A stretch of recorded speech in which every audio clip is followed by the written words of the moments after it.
Saya punya banyak relasi, itu modal utama saya, Om. Oke, relasi. Iya. Ngebangun Karena saya nggak pernah kepercayaan. nempatin modal dalam berbentuk uang itu di posisi pertama.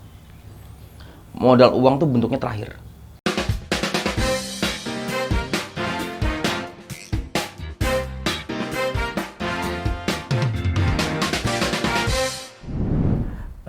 Balik lagi sedikit tadi itu.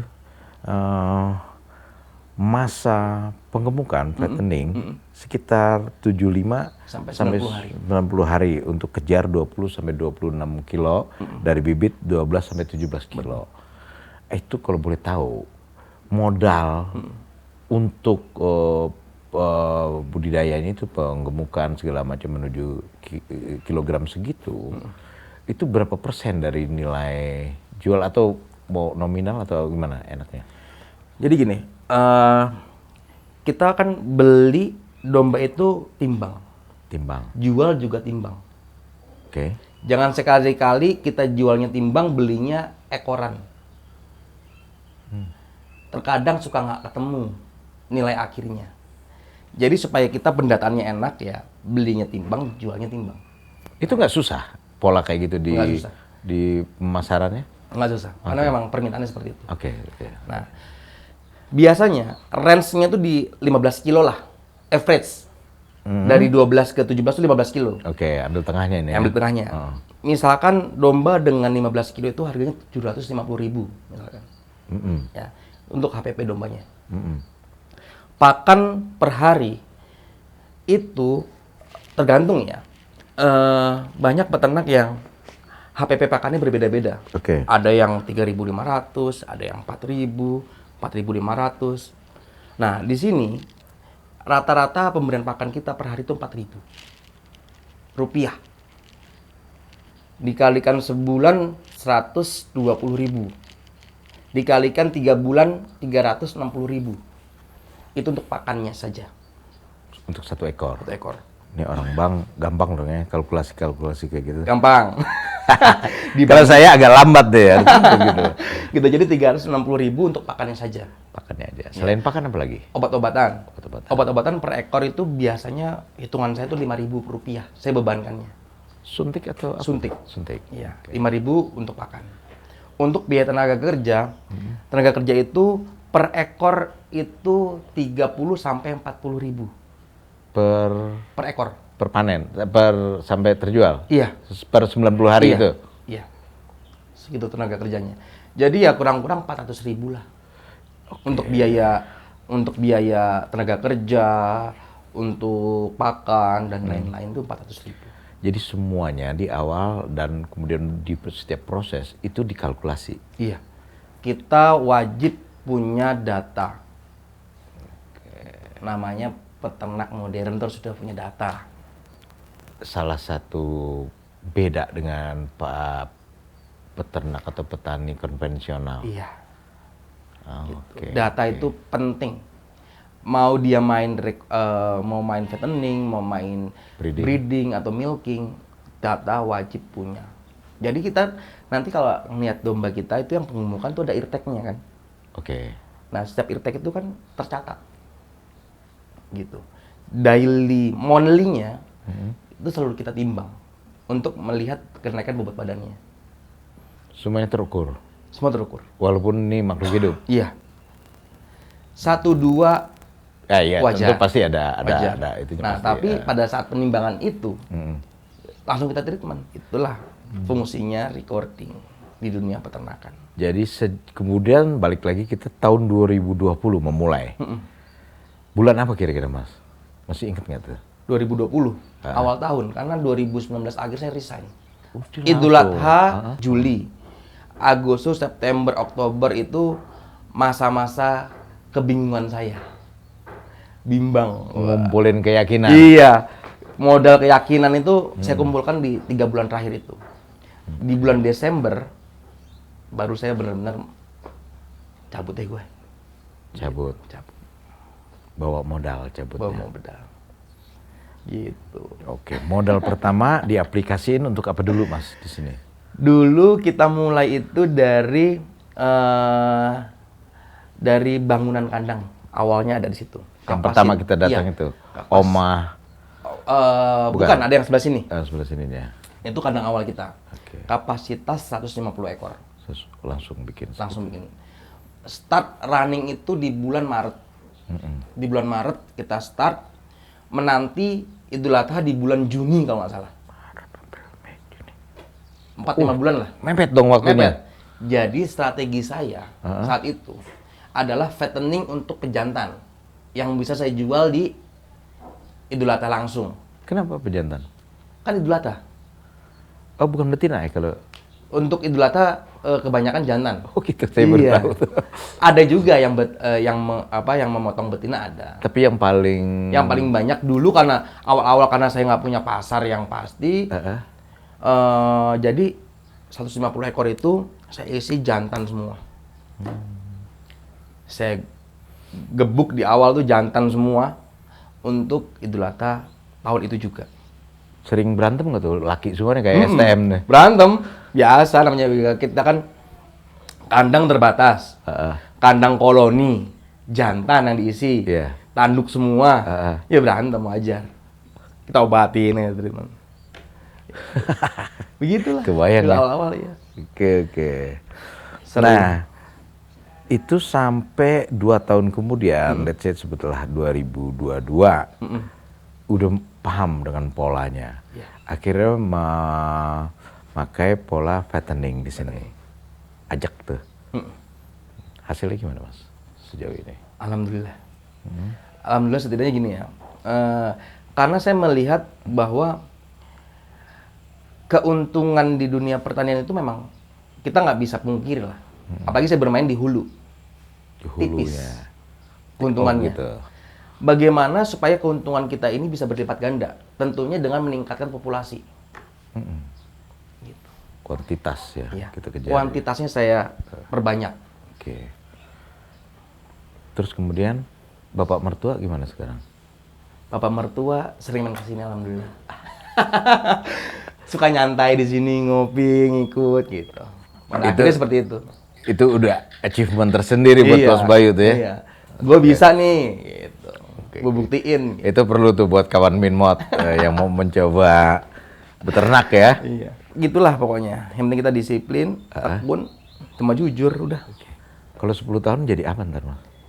Saya mungkin kalau 10 tahun udah di rumah aja kali ya. Di sini udah dijalanin sama orang-orang. Asik. Impian saya gitu.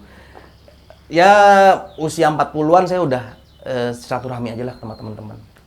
Ini mungkin udah bisa running well. Itu cita-citanya. Cita-cita saya gitu. Nah, kalau udah main aja nanti, apalagi targetnya? Tentunya namanya saya juga nggak bisa diem ya. Saya tuh nggak bisa diem. Sama teman-teman saya tuh saya nggak bisa diem. Karena apa? Saya benar-benar memilih circle yang tepat. Oke. Gitu. Saya tuh nggak pengen punya teman yang sekedar main-main tapi nggak ada hasil, tuh nggak pengen. Teman-teman saya tuh kalau diomongin, ya udah kita ngomongin bisnis. Kita mau buka apa nih? Setelah ini, pabrik pakan, warung sate, apa yang lain nih gitu. Nah itu sudah terkonsep dari sekarang sama teman-teman. Saya nggak mungkin sapi saya di sini kandangnya kecil, karena saya bermain quality kalau sapi, karena kan kecil kandangnya, nggak begitu banyak kan. Nah, saya juga punya ke depan itu mau bikin peternakan sapi yang besar. Yang besar? Iya. Kapasitas 200-300 ekor. Kuantitasnya juga yang dikejar. Gitu. Karena kan sapi-sapi yang ada di sini kan tuh harganya sudah lumayan kan. Sangat very segmented. Harganya 60 juta ke atas.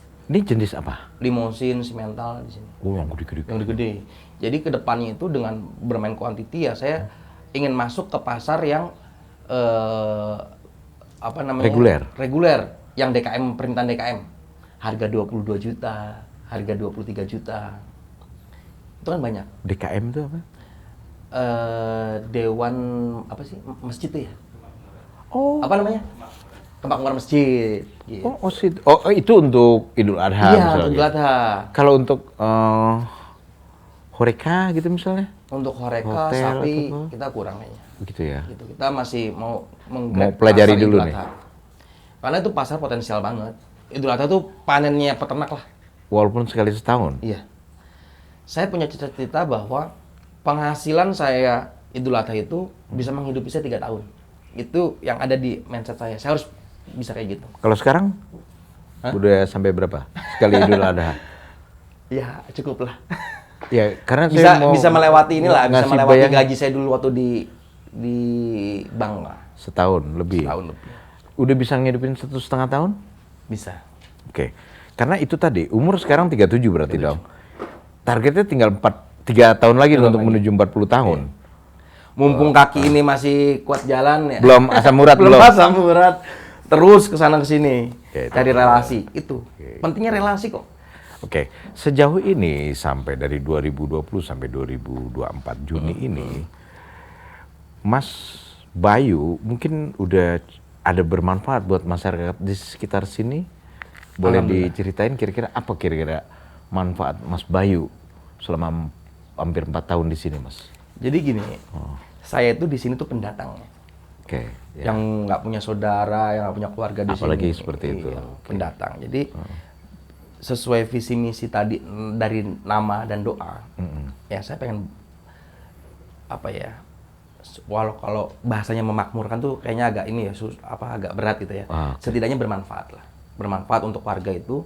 Setidaknya kita bisa menyerap tenaga kerja itu dari desa.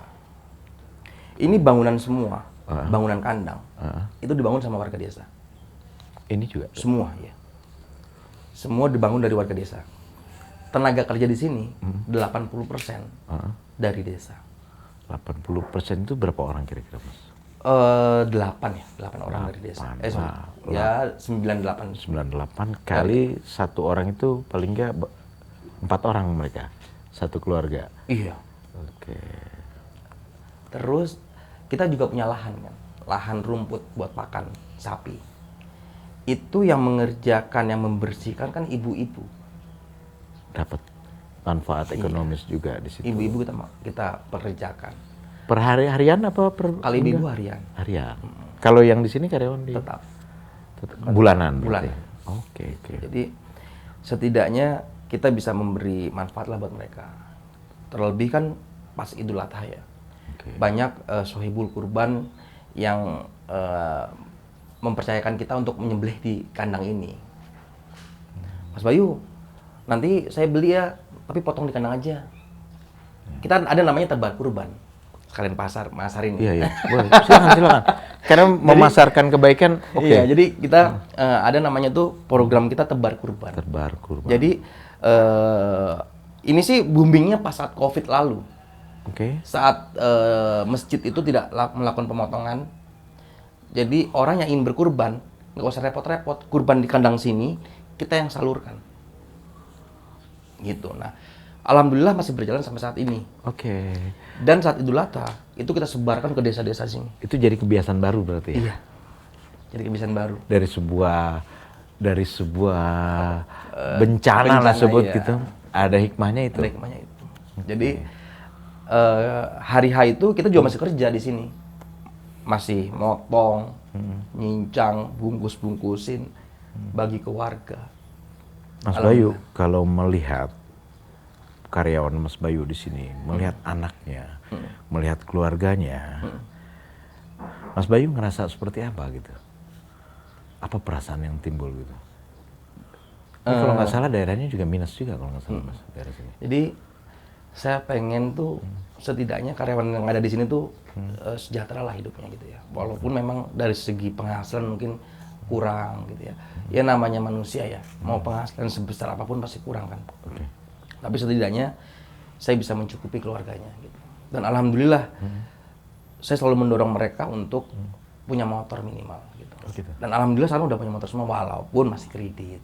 Saya tidak menyalahkan gitu, tidak menyalahkan lo riba, menyuruh riba untuk kredit enggak, tapi daripada uang gaji itu lari kemana-mana nggak jelas. Terlebih ini kan beberapa anak muda di sini. Anak muda. Iya, anak muda. Yang saya kerjakan relatif anak-anak muda usianya. Itu saya dorong untuk udah lu nyicil motor lah. Investasi. Iya. Daripada duit lu buat yang nggak jelas. Akhirnya alhamdulillah punya motor mereka. Itu kebanggaan saya, kebanggaan dalam diri saya tuh itu. Walaupun memang nggak bisa sepenuhnya gitu kan mensejahterakan Belum. mereka dan keluarganya. Belum. Mungkin, ya. Gitu. Tapi setidaknya sudah mendapatkan ketimbang profesi sebelumnya. Iya. Jadi saya lebih merasa bahwa oh ya gue dilahirin di dunia itu bermanfaat gitu buat orang-orang lain gitu. Itu doang sih sebenarnya. Karena saya mungkin secara penampilan aja nih di kamera rapih begini Om. Tapi kalau di luar kamera saya sendal jepitan doang. Celana pendek, kaos. Iya. Gitu. Baju juga biasa aja gitu. Karena apa? Saya lahir dari keluarga yang biasa aja.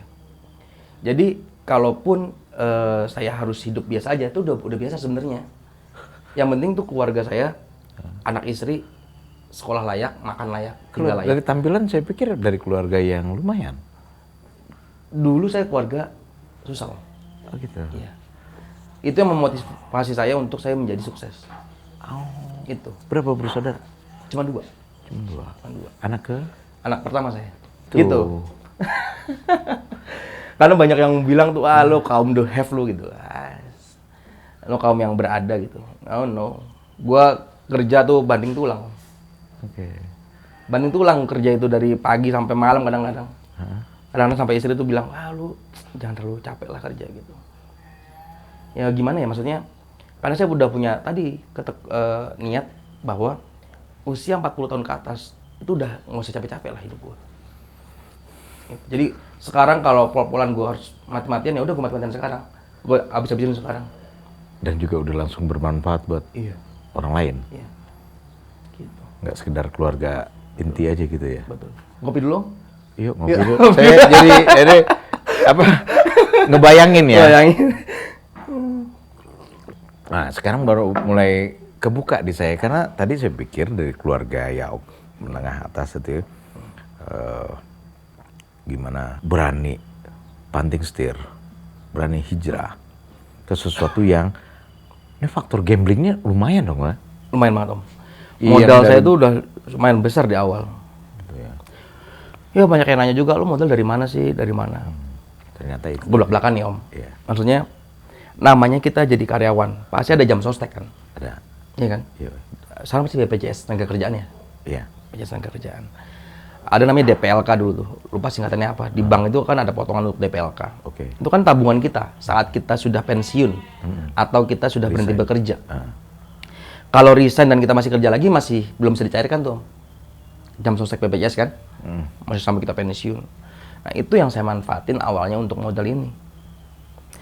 Terus masih ada kurang lagi dana dari mana nih? Mobil kejual Om satu. Mobil kejual. Mobil dari hasil bekerja. Iya. Kejual.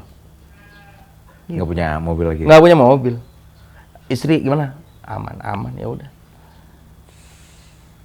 Gitu Om. Jadi jangan pernah berpikir bahwa Saya nggak boleh suzon gitu ya. Lu apa terlahir dari orang kaya, modal lu cukup. Wah. Gue nyari modal susah Om. Saya punya banyak relasi, itu modal utama saya Om. Oke, relasi. Iya. Karena saya nggak pernah nempatin modal dalam berbentuk uang itu di posisi pertama. Modal uang tuh bentuknya terakhir. Oke. Yang pertama adalah relasi. Percuma lo punya uang nggak punya relasi. Mau kayak gimana? Saya Om, sekarang detik ini, kalau saya kekurangan duit, saya pinjam sama temen 100 juta misalkan. Dikasih Om. Kenapa? Relasi. Dan saya orangnya jujur. Itu yang tadi saya bilang di awal. Itu modal banget Modal ya. utama. Modal utama. Kalau namanya dibohongin, diutangin, uangnya nggak balik, udah sering Om. Tapi kalau saya ngutang atau saya pinjam uang untuk Pantang. modal, Nggak boleh. selalu saya bayar. Nggak pernah namanya SRR Farm itu punya utang. Coba cek dimanapun nggak pernah. Itu dari awal saya selalu pegang teguh gitu, prinsip itu. Karena saya gini Om, saya punya barang misalkan lagi sedikit. Kayak Idul Adha gini kan kebutuhannya besar Om Idul Adha. Oke, tinggi. Modal kurang nih Om. Kalau saya belum pernah megang uang di kantong, entah ini uang dari mana, saya nggak berani belanja Om. Saya nggak berani pinjam dulu, gue pinjam barang dulu deh. Ntar gue ganti setelah Idul Adha. Enggak. Uang ada di kantong dulu, baru anak suruh belanja, baru saya bayar. Ini soal berhitungnya ya. Paling kejadian yang paling bikin mungkin nyaris kapok atau itu pernah kejadian nggak sih? Paling down lah gitu. Pernah, Om. Ya itu masa-masa kritisnya itu 1-2 tahun pertama lah. Ya namanya kita modal pas-pasan ya. Modal pas-pasan, terus ternyata beternak itu ilmunya harus benar-benar kita pelajari gitu. Saya dulu kan ilmunya setengah-setengah, Om. Walaupun sudah kesana kesini belajar dari sana sini tuh masih belum cukup, Om. Kalau enggak kita tekunin langsung di kandangnya ngelakonin sendiri, ngubek kandang selama 2 tahun tuh kita nggak bisa tahu secara detail. Domba berisik nih, saya tahu nih domba kenapa. Entah kakinya kejepit, entah dia kurang minum, entah kurang makan, saya tahu. Gitu. Dari bunyinya? Suaranya aja, saya tahu, Om. Sampai segitunya? Iya. Jadi saya kalau misalnya ada domba berisik nih, saya panggil anak-anak. Tuh domba tuh belum minum tuh, coba dicek air minumnya. Gitu. Tuh domba kejepit tuh? Saya udah tahu, Om. Karena saya yang melakoni dari awal. Itulah yang harus teman-teman di luar sana lakukan juga. Buat pemula ya memang mau turun, mau susah dulu kata-kata. Betul. Gitu ya. Susah dulu. Dulu 2 tahun pertama kalau nyari saya gampang di kandang. Karena emang pasti ngebuk di situ terus gitu. Kalau sekarang, Om, saya udah jarang di kandang. Jadi orang tuh banyak janjian, Mas Bayu kapan ke kandang, Mas Bayu ini. Kayak Om kemarin lah, janjian tuh. Kadang-kadang gini, Om, saya kan udah di Kementerian Pertanian. Kadang-kadang ada panggilan mendadak. Harus saya bulan lalu baru ke Balikpapan. Sama ke Makassar. Gitu. Terus ntar tiba-tiba lagi panggilan kemana. Belum lagi teman-teman saya di sekitar Jabodetabek. Yang harus saya kunjungi. Dalam arti saya mau tahu pasarnya seperti apa nih Idul Adha. Terus belum lagi nanti saya kekurangan barang, saya harus ngambil dari siapa. Itu sudah nggak ada di kandang, Om.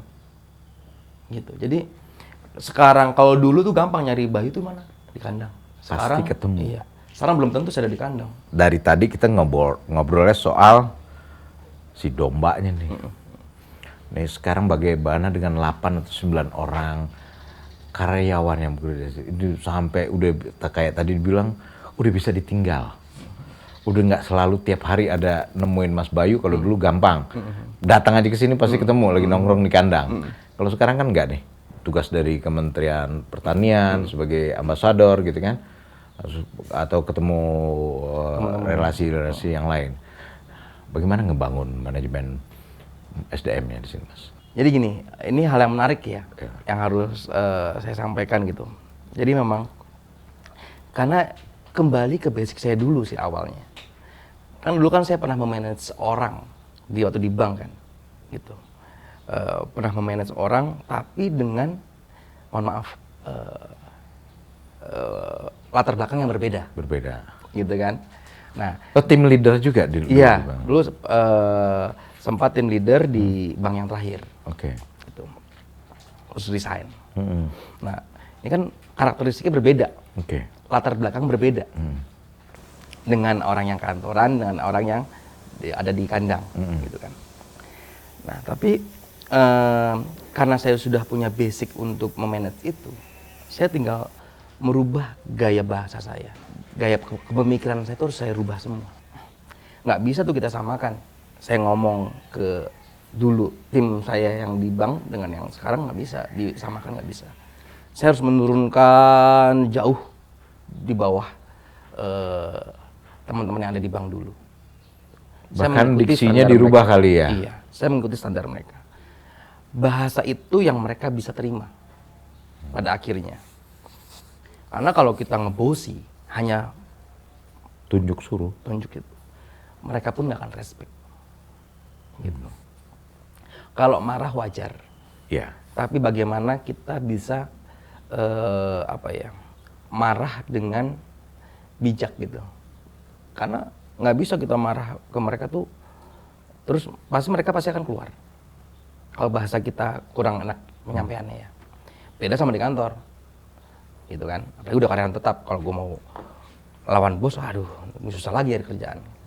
Kan beda pemikirannya. Jadi itu dulu sih yang harus saya approaching. Iya, approach ke mereka. Oke. Supaya penerimaan di merekanya tuh enak gitu ya, nggak ada yang salah ucap atau salah bahasa. Oke. Nah dari situ mereka tuh udah bisa maksudnya udah bisa memahami apa maksud dan tujuan saya ngomong itu tuh udah tahu gitu.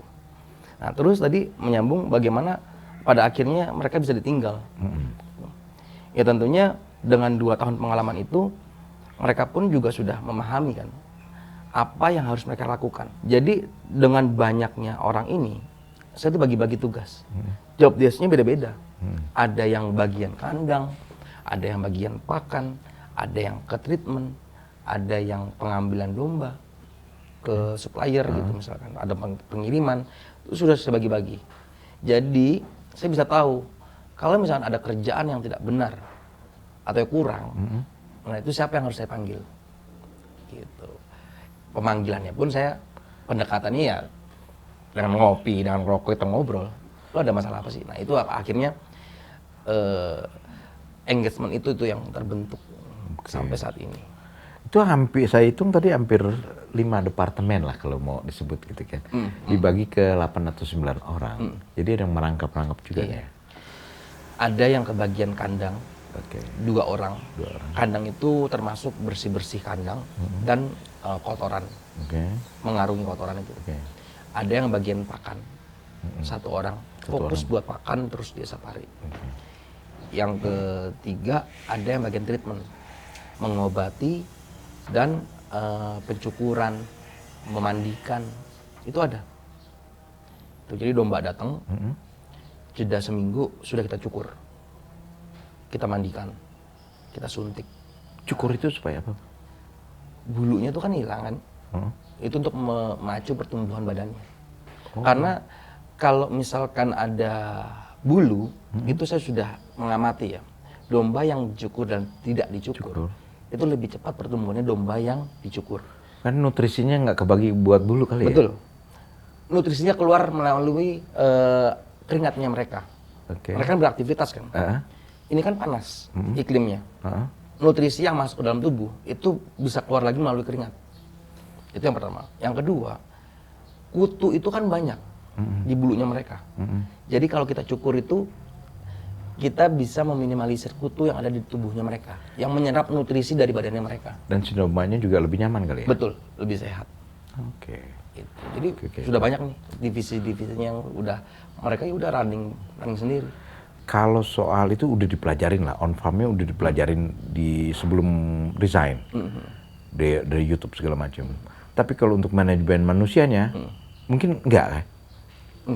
Jadi pas di sini langsung baru di siapa? Jadi building team dari nol. Mas Bayunya nol, orang sini juga nol. Itu nggak riski itu Mas. Gimana? Bukan riski namanya ya, nggak berisiko besar itu. Oh risk.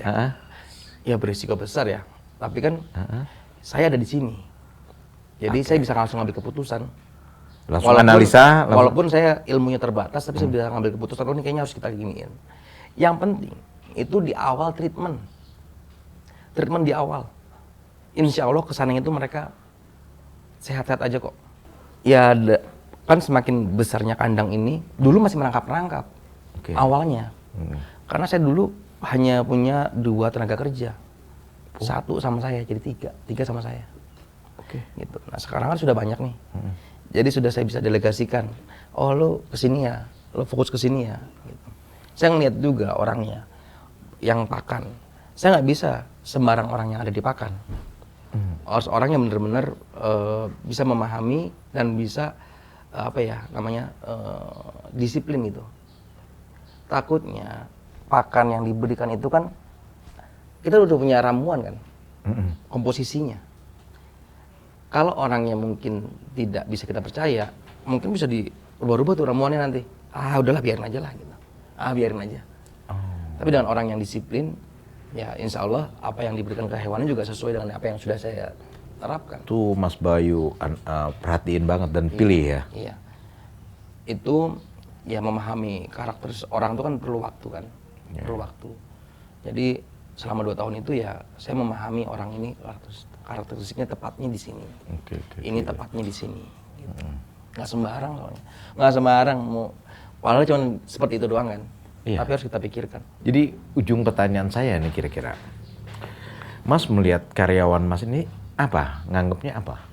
Saya selalu menganggap mereka itu saudara saya. Oke. Bagian dari keluarga saya. Ya pokoknya nggak ada kesenjangan lah antara saya sama mereka. Gitu. Kita ngerokok bareng. Saya rokok habis, nih, ambil. Saya minta dari mereka. Begitu sebaliknya. Saya orang yang nggak gila hormat soalnya. Oh, Nggak itu harus. bisa terjadi gitu, bisa. Saya orang yang gila hormat, tapi saya orang yang setidaknya lo hargain gue lah. Dan mereka tahu, lo, oh ya, gue ownernya. Kalau menghargai sama menghormati beda ya. Kalau menghormati tuh kayaknya gue, wah, ini gue bosnya. Enggak. Saya nggak orang nggak pengen dihormatin. Jadi ini respect, Iya. membangun respect. Betul. Supaya itu terjadi, terjalin tuh hubungan itu. Bercandaan sama anak-anak bercandaan. Oke. Karena saya nggak pernah membuat gap. Keluarga saya pun kalau kesini nggak pernah membuat gap dengan mereka. Gitu. Diajarin mereka, ditanamkan Iya. begitu. Oke. Lu saudara gua di sini. Lu keluarga gua. Usaha gua maju. Lu juga pasti merasakan. Oke. Gitu. Kalau boleh tahu Mas ya, kalau boleh dijawab juga atau enggak gitu. Karyawan di sini tuh selain gaji dapat apa lagi Mas? Kalau di sini itu ya, kita kan ada bonus Idul Fitri sama Idul Adha. 2 Itu kali kita- setahun? Iya, kita kasih itu. Terus di sini juga sudah makan sudah saya sediain. Makan kopi segala macam sudah saya sediain. Mereka tinggal fokus kerja aja. Gitu. Dan gaji bulanan? Iya, gaji bulanan.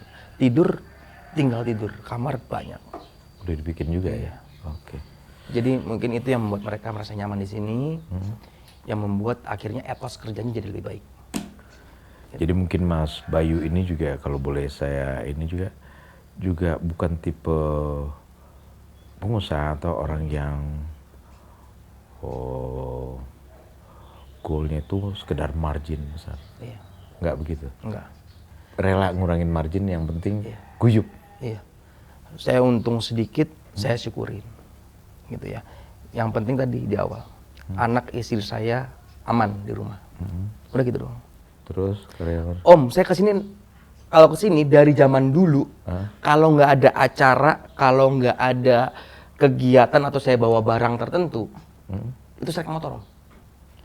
Perjalanan dari rumah saya ke sini itu 45 kilo. Dari mana? Rumah? Cibubur. Cibubur. 45 kilo. Bayangin naik motor setiap hari. Kurang lebih perjalanan 1,5 jam. Jadi dulu nggak kayak begini ya. Kalau ini kayaknya udah ada skincare atau Enggak. apa. Kalau dulu Sekarang- lebih tan gitu kalau. Sampai sekarang saya naik motor, Om. Oh gitu. Iya, mungkin saya lagi bawa mobil, mungkin saya lagi bawa barang. Ah, oke. Kan saya bawa data buat Iya, Idul iya. Adha kan. Jadi saya bawa Oh iya tadi soal ngomong data. Jadi di setiap departemen itu datanya lengkap tuh ya Mas? lengkap.